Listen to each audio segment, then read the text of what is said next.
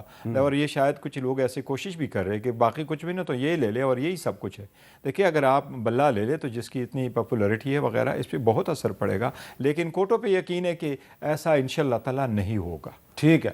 اچھا، محسن شاہ نواز رانجھا صاحب، آج پیپلز پارٹی کے ایک سینئر رہنما ہیں جناب سید خورشید شاہ صاحب، وہ آپ کے قائد محترم کو پکار کے کچھ کہہ رہے ہیں، ذرا سنیں. میاں صاحب بھی میری بات سن لیں. میاں صاحب، آپ نے 2014 میں 15 میں جو سلوگن دیا تھا کہ ووٹ کو عزت دو، کیا آپ عزت دے رہے ہیں؟ آپ کے لوگ تو کہہ رہے ہیں کہ ہم اسٹیبلشمنٹ کے لوگ ہیں، اسٹیبلشمنٹ ہمارے ساتھ ہے، پھر آپ عمران خان کو کیوں برا کہتے ہو؟ یہ رانجھا صاحب کوئی اس کا جواب دیں گے کہ کیا نون لیگ ابھی بھی اپنے اس نعرے پہ قائم ہے، ووٹ کو عزت دو، یا نون لیگ جو ہے اب وہ اسٹیبلشمنٹ کی کھلم کھلا اتحادی بن چکی ہے؟ دیکھیے، میں حامد صاحب ہمیشہ سے ایک بات کرتا ہوں، اسٹیبلشمنٹ کی حامی ایون دیکھیں، میں جہاں تک میرا خیال ہے کہ ان کا بلے کا نشان بیلٹ پیپر پر رہے گا. اچھا. اور بیلٹ، ہاں میرا اپنا خیال ہے اور رہنا بھی چاہیے. میں یہ اور ہماری پارٹی کا بھی یہی ہوگا کہ بالکل ان کا بیلٹ پیپر پہ نشان رہے. اور جہاں تک ان کا باقی پارٹیوں کے لیول پلینگ کی بات کرتے ہیں سب لوگ، دیکھیں لیول پلینگ تو ہر ایک نے، اب اگر PMLN جا کے سندھ میں یہ کلیم کرے، اور جس طریقے سے سندھ میں پیپلز پارٹی کی ایک بیس ہے، وہ ایک دم بیس پیپلز پارٹی کی PMLN کو آکوپائی کرنے کے لیے بہت زیادہ الائنس، بہت زیادہ رابطے، بہت زیادہ محنت اور کام کرنا پڑے گا. اسی طرح پنجاب میں ان کے لیے یہ پرابلم ہے. اگر پیپلز پارٹی یہ سمجھتی ہے کہ یہ جو پنجاب میں ان کی لیول پلینگ کا مطلب یہ ہے کہ ان کو کینڈیڈیٹس ملنا شروع ہو جائیں، ان کو امیدوار ملنا شروع ہو جائیں، ان کو ہیلپ ملنا شروع ہو جائے، تو دیکھیں IPP ایک جماعت بنی تو بات ہوئی جی IPP اسٹیبلشمنٹ کی جماعت ہے. لیکن آپ نے IPP کے جلسے دیکھ لیے، آپ کو اندازہ ہو گیا ہوگا کہ IPP کے جلسوں میں کتنے لوگ گئے. لودرا میں جو جلسہ ہوا، حافظ آباد میں جو جلسہ ہوا، وہ سپیس نہیں لے سکے جو PMLN کی سپیس ہے. اب یہ ایک نیچرل پروسیس ہے، اس کو کنفیوز کیا جا رہا ہے اور سمجھ رہے ہیں کہ خورشید شاہ صاحب میرے لیے بہت قابل احترام ہے، بزرگ ہیں ہمارے، وہ اس چیز کو اس طرح سے دیکھیں تو ان کو سمجھ آ جائے گی کہ پی ایم ایل این کی اسپیس پنجاب میں جے U I, P T I, باقی اے این پی، یہ پولیٹیکل پارٹیز کے پی کے میں آ جاتی ہیں آپ کی، یہاں پر آپ کی سندھ میں جی ڈی اے اور باقی ایم کیو ایم اور پیپلز پارٹی اور پی ایم ایل این. ہمیں بھی پتہ ہے کہ جب بلدیات ہوئے ہمارے نتائج کیا ہوئے، اور ہمیں بھی پتہ ہے کہ کراچی میں الیکشن ہوں گے تو ہمیں الائنسز چاہیے، ان کے ساتھ ہم جا سکیں گے.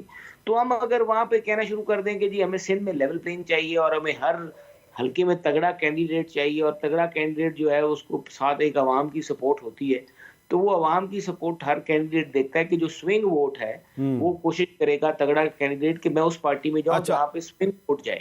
تو سوئنگ ووٹ جو ہے پنجاب کا وہ پی ایم ایل این کی طرف جا رہا ہے. اچھا، آپ نے کچھ الائنسز کی بات کیا تو تاج حیدر صاحب، یہ پرسوں ایک میٹنگ ہوئی تھی کراچی میں، ایک ہمیں الائنس بنتا ہوا نظر آ رہا ہے. 5 جماعتیں جو ہیں، P M L N, M Q M Pakistan, J U I F, G D A اور اے این پی، یہ اکٹھی ہو گئی ہیں پیپلز پارٹی کے خلاف سندھ میں.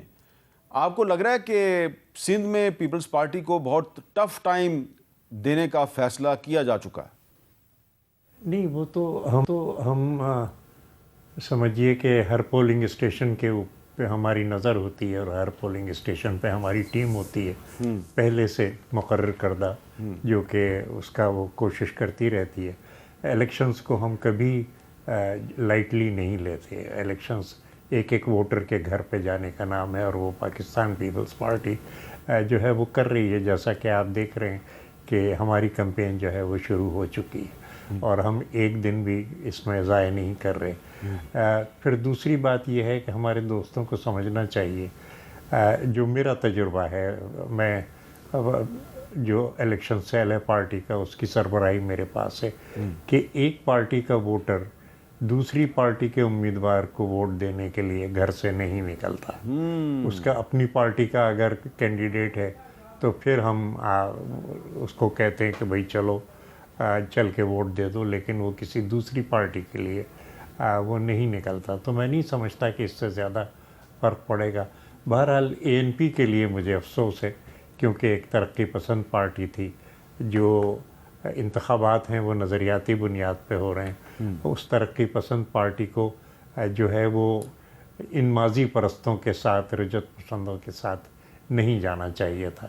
اچھا تاج صاحب، بڑے ادب سے سوال ہے میرا کہ اگر یہ ایم کیو ایم اور پی ایم ایل این اور جے یو آئی اگر یہ پیپلز پارٹی کے ساتھ ایک کولیشن گورنمنٹ بنا لیں تو یہ تمام ماضی پرست اور یہ رجت پسند قابل قبول ہوتے ہیں، لیکن اگر یہ دوسری طرف چلے جائیں تو اب پھر آپ کہتے ہیں کہ یہ بڑے غلط لوگ ہیں. دیکھیے، گورنمنٹ میں کولیشن بنانا وہ دوسری بات ہے، وہ ایک انکلوزیو ہماری سیاست ہے کہ ہم سب کو ساتھ لے کے چلنا چاہتے ہیں، اور اس میں جو بھی ہمارے ساتھ آنا چاہتا ہے ہم اس کے ساتھ بیٹھ کے اور مشورہ کر کے ہم آگے چلانا چاہتے ہیں. ہم ترقی پسندی کے صوفی ہیں، ہم ترقی پسندی کے ملا نہیں ہیں کہ ہم کہتے ہیں کہ بھئی آؤ ہمارے ساتھ بیٹھو اور مل جل کے ہم چلاتے ہیں، اور اب بھی ہماری یہی پالیسی ہے. لیکن الیکشن جس وقت وہ اس کے اندر ہم ووٹرز کو ایک چوائس دے رہے ہیں کہ آپ جو پروگرام اور پالیسی ہم دے رہے ہیں، جو کہ ایک عوامی پروگرام پالیسی ہے، اور ایک پروگرام اور پالیسی جو کہ دوسرے دے رہے ہیں جو کہ اشرافیہ کے مفاد کی پالیسی ہے، اس کے درمیان آپ ایک خط کھینچیں اور پھر بتائیں کہ پاکستان کو اس طرف جانا ہے عوام کے مفاد میں یا اشرافیہ کے مفاد میں. ہاں، اس کے بعد جس وقت وہ پارٹیاں آتی ہیں تو پھر ہماری پالیسی انکلوزیو ہے، ہم ہر ایک کو مشورے میں، حکومت میں شامل کرنا چاہتے ہیں. اچھا تاج صاحب، میں کیونکہ آپ نے کہا کہ آپ نظریاتی بنیاد پہ الیکشن لڑنے جا رہے ہیں، تو میں آپ کی توجہ دلانا چاہ رہا ہوں. آپ کراچی شہر سے ہمارے سے گفتگو کر رہے ہیں، تو human rights commission of Pakistan نے ایک سٹیٹمنٹ ایشو کیا ہے کہ کراچی سے 2 جرنلسٹ جو ہیں وہ غائب کر دیے گئے ہیں. ایک کا نام ہے علی سرور، یہ ٹی وی کے جرنلسٹ ہیں، اور ایک انیس منصوری صاحب ہیں. اور جو علی سرور، میرے پاس ہے یہ معاملہ، تو علی سرور صاحب میرے پاس ہے یہ معاملہ، جی تو اور میں نے اپوائنٹمنٹ چیف منسٹر سے مانگا ہے. اچھا آپ نے اپوائنٹمنٹ مانگا ہے چیف منسٹر سے, یہ مسئلہ سلیم مانڈوی والا بھی میرے ساتھ ہیں. اچھا نہیں تو مجھے ذرا آپ بتائیں گے کہ یہ یعنی کہ علی سرور کی جو اہلیہ ہیں انہوں نے ایک پٹیشن بھی فائل کی ہے اور انہوں نے شارع SHO شارع فیصل کراچی کو بھی انہوں نے رپورٹ بھی درج کروائی ہے. تو یہ کیسے ہو رہا ہے, یعنی کہ جب آپ کی حکومت تھی سندھ میں اس وقت بھی یہ ہو رہا تھا, اور یہ صرف سندھ میں نہیں بلوچستان میں بھی ہو رہا ہے, یہ پنجاب میں بھی ہو رہا ہے, یہ خیبر پختونخوا میں بھی ہو رہا ہے. حکومت میں آپ شامل ہوں تب بھی لوگ اٹھائے جاتے ہیں, نہ شامل ہوں تب بھی اٹھائے جاتے ہیں. یہ سلسلہ کب رکے گا؟ کیا اس پر نظریاتی سیاست کے علمبردار جو ہیں وہ کوئی ٹھوس پالیسی نہیں اختیار کر سکتے؟ نہیں حامد میر صاحب, آواز ہمیشہ اٹھائی گئی ہے, لیکن یہ کہ جس وقت آپ حکومت میں ہوتے ہیں تو آپ اداروں کے ذریعے کوئی نہ کوئی وہ کام کرتے ہیں. اصل میں اداروں کے اندر ایسے لوگ بیٹھے ہوئے ہیں اور عوام دشمن لوگ بیٹھے ہوئے ہیں. ہم طویل آمریتوں سے گزرے ہیں اور اس کے اندر مطلب پہلی چیز یہ ہے کہ اداروں کو اصلاح کی جائے, اداروں کی, اور اس میں جتنے بھی ایسے لوگ ہیں ان کو ان اداروں سے باہر کیا جائے. ٹھیک ہے, یہ جو ایک بن گئی ہے ہمارے ملک کے اندر کہ جی آپ کے پاس اگر ذرا سا بھی اختیار ہے تو آپ لوگوں کو ستانا شروع کر دیتے ہیں, لوگوں کے حقوق سلب کرنا شروع کرتے ہیں. یہ میں پولیس کی ہی بات نہیں کر رہا, بلکہ ہر ادارہ جس کام کے لیے بنایا گیا ہے وہ اس سے الٹی سمت کے اندر جا رہا ہے. تو یہ دوہری لڑائی ہے. ایک لڑائی تو وہ ہے جو کہ آپ رجت پسندوں کے خلاف لڑ رہے ہیں, اور ماشاءاللہ ہمارا جو خطہ ہے وہ جنگ کے اعتبار سے اس وقت دنیا کا شاید سب سے زیادہ متاثر خطہ ہے. یہ مذہبی انتہا پسندی یہاں پہ ہے, مغربی سامراج جس قسم کے. اچھا ویسے میں آپ کو بتا دوں کہ جب آپ نگران وزیر اعلیٰ جناب محترم مقبول باقر صاحب کے پاس جائیں گے اور ان کو کہیں گے کہ یہ علی سرور صاحب جو ہیں ان کو کس نے اٹھایا, اور دوسرے جو انیس صاحب ہیں ان کے بارے میں, تو وہ پتہ نہیں آپ کو آن دی ریکارڈ کچھ بتائیں نا, وہ کہیں گے ان کا تعلق MQM لندن کے ساتھ تھا اس لیے یہ غائب ہو گئے. تو یہ اتنی سی کہانی ہوگی, اس کے بعد پتہ نہیں کیا ہوگا. تو میں ایک بریک لیتا ہوں, بریک کے بعد دوبارہ ملتے ہیں.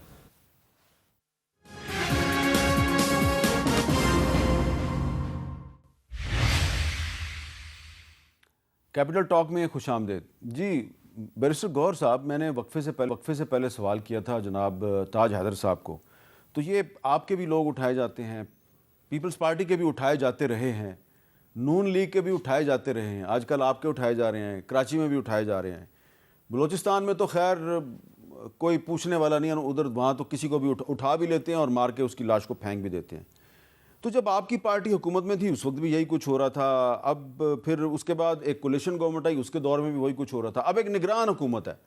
آج اس نگران حکومت کے جو قائدین ہیں وہ UAE گئے, وہاں پہ انہوں نے $20 ارب کی پاکستان میں انویسٹمنٹ کے معاہدے کیے. لیکن یہ پاکستان میں جو ہو رہا ہے یہاں پہ تو آئین اور قانون ہمیں نظر ہی نہیں آ رہا. تو آپ صرف اپنے لوگوں کے لیے بات کرتے ہیں, جب کسی دوسری پارٹی کا بندہ اٹھایا جائے تو آپ لوگ بات نہیں کرتے؟ نہیں میر صاحب, ہم سب کے لیے بات کر رہے ہیں. دیکھیں ایک تو کچھ ایسے لوگوں کو اٹھایا جا رہا ہے جن کی آواز دبائی جا رہی ہے اور پولیٹیکل ڈفرینسز کی وجہ سے ان لوگوں کو اٹھایا جا رہا ہے, اور کچھ ایسے بھی لوگ ہیں جو کہتے ہیں جی کہ انٹا اسٹیٹ ایکٹیویٹیز میں انوالو, ان کو بھی اٹھا رہا ہے. میں تو کہتا ہوں پولیٹیکل آواز دبانے کے لیے آپ کے وکیل دوست ہیں شیر افضل مروت صاحب, جی, ان کے خلاف اسلام آباد میں ایک اینٹی اسٹیٹ تقریر کرنے کے الزام میں مقدمہ درج ہو گیا, تو وہ اینٹی اسٹیٹ ہے؟ نہیں, میں یہ کہہ رہا ہوں میر صاحب کہ جو پولیٹیکل ڈفرینسز کی وجہ سے کسی کو اٹھایا جاتا ہے وہ تو کیا, اگر آپ ان کو یہ کہتے ہیں کہ انٹا اسٹیٹ ہے اور اس کو بھی کوئی اٹھایا جاتا ہے اس کی بھی شدید مذمت کرتے ہیں. کوئی بھی اگر کوئی اینٹی اسٹیٹ ہے تو اس کو کورٹ میں پیش کرے نا, کورٹ میں پیش کرے, کوئی ایسی چیز نہیں ہونی چاہیے. لیکن اس وقت جو تھرڈ رول ہے نا, دا بگیسٹ پرابلم یہ دیکھیں, وہ ہسٹری یہ بتاتی ہے نا جی کہ جس میں اللہ نے بھی کبھی پیغمبر بھی بھیجا تو اس وقت میں جو چیز زیادہ تھی اللہ نے اس کا معجزہ دیا. کہتا ہے عیسیٰ علیہ السلام کو جب دیا تو وہ معجزہ دیا طب سے ریلیٹڈ دیا, کیونکہ اس وقت طب زیادہ تھی. موسیٰ علیہ السلام کو جب دیا اس وقت جادو کی زیادہ تھی. اس وقت جو پرابلم ہے نا جوڈیشری کا, سب سے بڑا پرابلم جوڈیشری کا ہے. اور وہ بڑا پرابلم یہ کہ اگر قاضی عیسیٰ صاحب ہے تو میں آپ کی وساطت سے ان کو یہ کہتا ہوں کہ صرف یہ انف نہیں ہے کہ الیکشن 90 ڈیز میں نہیں ہوئے تو میں سو موٹو لے لوں.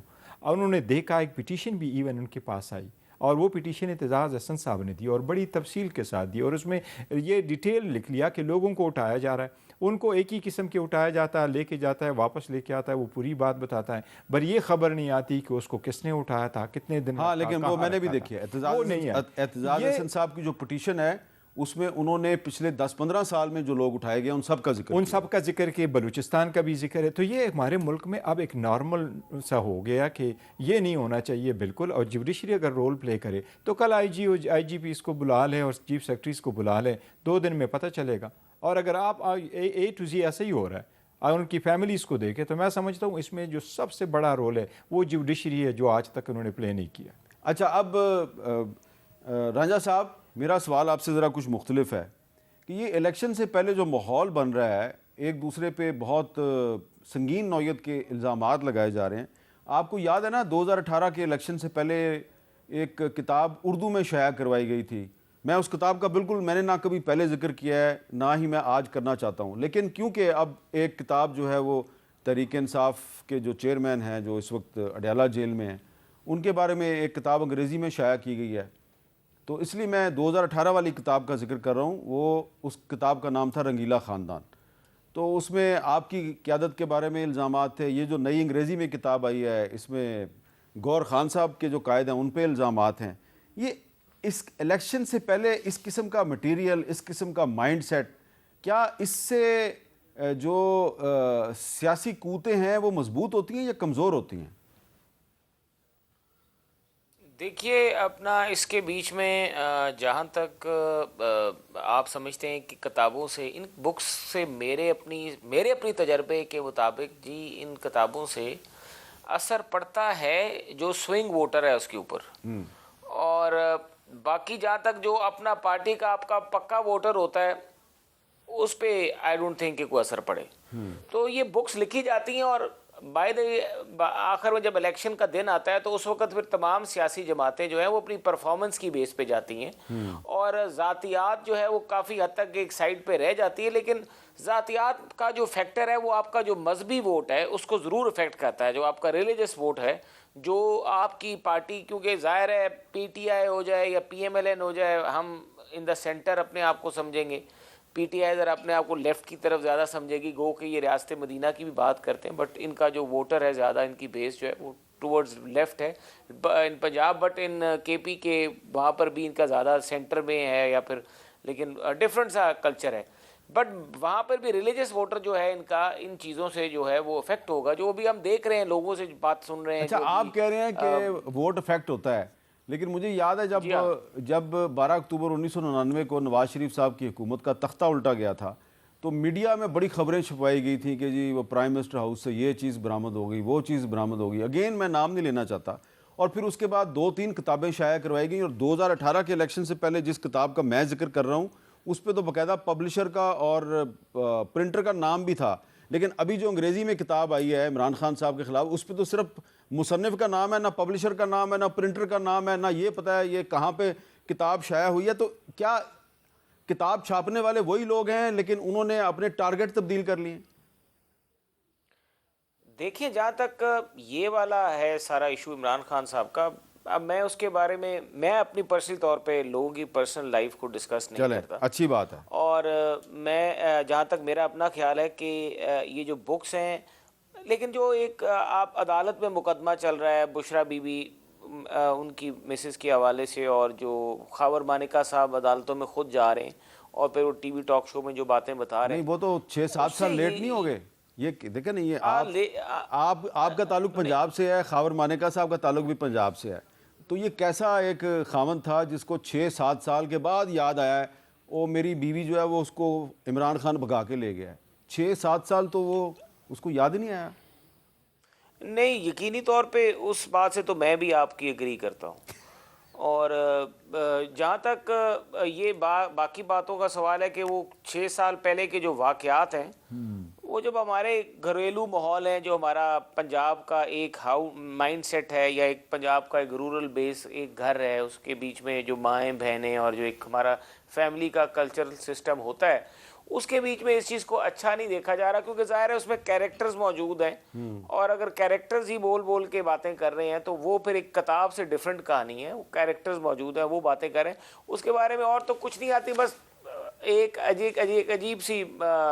عجیب سا ظاہر ایک تاثر ضرور جاتا ہے کہ یہ ہوتا ہے. لیکن میرا یہ خیال ہے کہ by the end of the day performance matter کرتی ہے. واہ، یہ اصل بات یہ ہے. تو ایک بریک لیتے ہیں، بریک کے بعد تاج حیدر صاحب سے بات کرتے ہیں.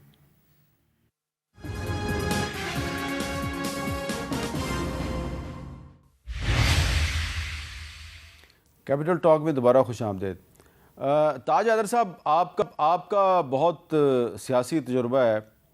آپ کو یاد ہوگا کہ ایک زمانے میں محترمہ بیگم نصرت بھٹو صاحبہ جو ہیں ان کے بارے میں بھی بہت سی جعلی تصویریں بنا کے ہیلی کاپٹروں سے پھینکی گئیں، اور پھر کچھ سال پہلے آصف زرداری صاحب کی بھی ایک مبینہ بیوی جو ہے وہ منظر عام پہ آ گئی.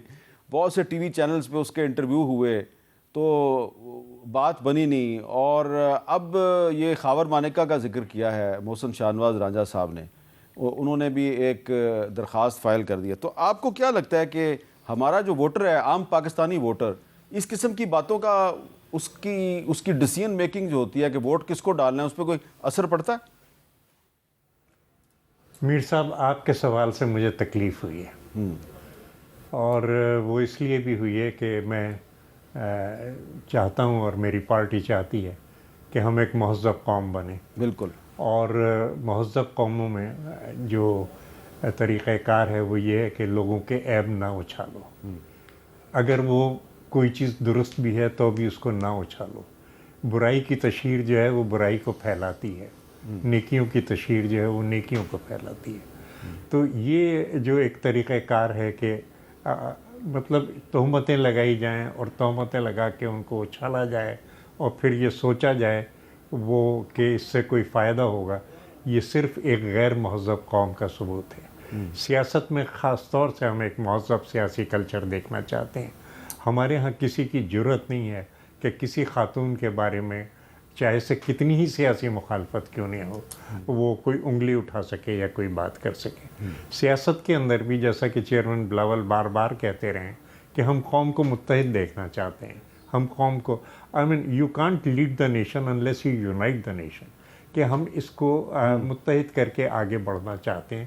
لہذا گفتگو ایشوز پہ، پروگرامز پہ، پالیسی پہ ہوگی، کیچڑ نہیں اچھالنی. بالکل. اور مجھے اس وقت ماروی سر کے اندر شاہ صاحب کا وہ یاد آیا، ایبن بھری آیاں کرم کرے ستار پرچن شال پوار، کہ میرے اندر تو عیب ہی عیب ہیں، وہ ستار ہے جو میرے اوپر کرم کرتا ہے، اور خدا کرے کہ وہ مجھ سے راضی ہو. بالکل. بات یہ ہے، یہ ہمارا روایت ہے، یہ ہمارا کلچر ہے. آخر ان اقدار کو ہم کیوں آپس پش ڈال رہے ہیں اور ایسی اقدار کو اختیار کر رہے ہیں کہ جو صرف ہماری اخلاقی پستی کا ثبوت دیتے ہیں. اچھا، آخر میں یہ سوال آپ سے، گور صاحب، یہ خاور مانیکا کی درخواست سے آپ کو کوئی سیاسی نقصان کا خدشہ ہے؟ میر صاحب، انہوں نے بڑے سارے کیسز کر لیے، کیریکٹر انسینیشن کی بھی سب کچھ کیا ہوا ہے. شدید مذمت کرتا ہوں میں جو ان کی انٹرویو ہے وغیرہ، لیکن یہ سب کچھ اسپانسرڈ تھا.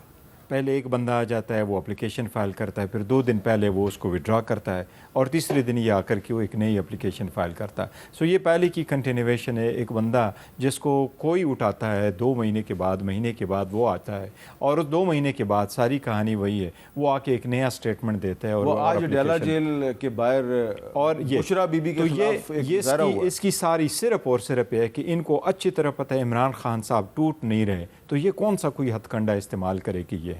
ابھی جس کی ہم بات کر رہے ہیں میر صاحب، میں یہ سمجھتا ہوں ذاتی طور پر کہ اگر کوئی وکٹم ہے، اور وکٹم آتا ہے، جس طرح کمپینیں چلی ہے می ٹو، تو لوگ آ جائے اور کسی کو کہیں کہ آپ نے میرے ساتھ کسی وقت زیادتی کی ہے، so that should be welcome. لیکن اسپانسر نہیں ہونا چاہیے کہ لوگ آ کے دوسرے لوگ کہیں کہ آپ نے کسی کے ساتھ زیادتی کی اور میں اس کا ایک وٹنس ہوں. تو یہ سارے اسپانسرڈ آ جاتے ہیں. کون لے کے آ جاتا ہے، کس وقت درخواستیں لے کے جاتا ہے. آپ نے دیکھا ہوگا بھی امریکہ میں ریپبلکن کے تھے، ریپبلکن کی 2 کینڈیڈیٹ تھے، ایک نکی ہیل اور دوسرا سوامی. سوامی نے صرف اتنا بولا کہ آپ کی بیٹی نے ٹویٹ کی ہے کل، اور سارے ہزاروں لوگوں نے نیچے سے آواز دی، یہ آواز دی، leave the family alone, family life should not be brought into politics, that's period. چلے یہ اچھی بات ہے، آپ نے یہ بات کی ہے، سب کو اس کا خیال کرنا چاہیے۔ بہت شکریہ گور صاحب، رانجھا صاحب اور تاج حیدر صاحب، اور ہمیں بالکل تاج حیدر صاحب سے میں ایگری کرتا ہوں کہ جو سیاستدان ہیں ٹھیک ہے وہ پبلک فگرز ہوتے ہیں، ان کی کوئی پرائیویٹ لائف نہیں ہوتی، لیکن اس کے باوجود اس چیز کا خیال ضرور کریں کہ آپ جو الزام لگا رہے ہیں اس الزام کا ثبوت آپ کے پاس ہے یا نہیں ہے، اور جو الزام آپ لگا رہے ہیں وہ آپ جو واقعہ پیش آ چکا ہے اس کے کتنے سال کے بعد لگا رہے ہیں، یہ چیز بڑی اہم ہے۔ بھئی اگر آپ کے ساتھ کوئی زیادتی ہوئی ہے یا کسی نے آپ کے ساتھ ظلم کیا ہے تو فوری طور پہ بات کریں، لیکن پاکستان جیسے ملک میں اگر آپ 7 سال کے بعد کہیں گے کہ جناب میرے ساتھ یہ واقعہ ہو گیا ہے، تو ظاہری بات ہے پھر گور صاحب تو یہی کہیں گے نا کہ آپ ایک بہت بڑا ڈرامہ ہیں اور آپ جو کچھ بھی کر رہے ہیں وہ کسی نے آپ کو سپانسر کیا ہوا ہے۔ اجازت دیجیے، اللہ حافظ۔